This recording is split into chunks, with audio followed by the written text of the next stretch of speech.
За одоо байна штэ хамгийн хайлайт заяа. Энийг үз.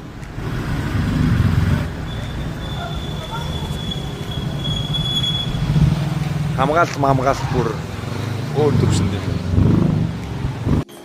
Энэ лобби шүү. Шинжилгээ засч юм. Ингээд лобби хэсэг.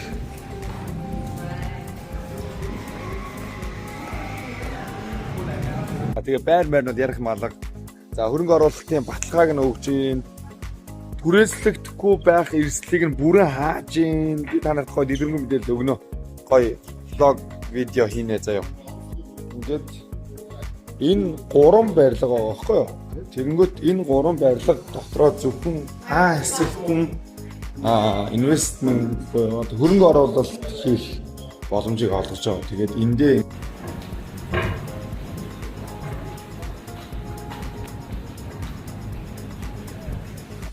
за энэ нь штэ те ингээд бидний хэсэгтээ юзер нь ажиллаж гин гэх. За тэгээд цонхны хар үзэх нэг иймэрхүү. Энэ болохоор зэрэг Б блок нэг хүн амьдардаг, айл амьдардаг гэсэн үг. Эндээ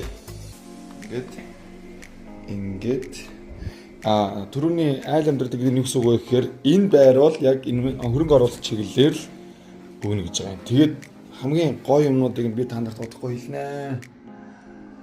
Түрээслэгдэхгүй байх гэсэн эрсдлийг бол энд шууд хааж байгаа. Тэгэхээр энэ төслийг би танарт дэлгэрэнгүй танилцуулна заяа.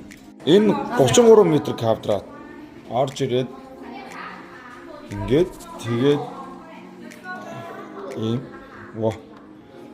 ингээд энийг вэ штэ тэр бумаар аваад тэгээд сар болгон түрээсэл чинь гэж байгаа байхгүй юу?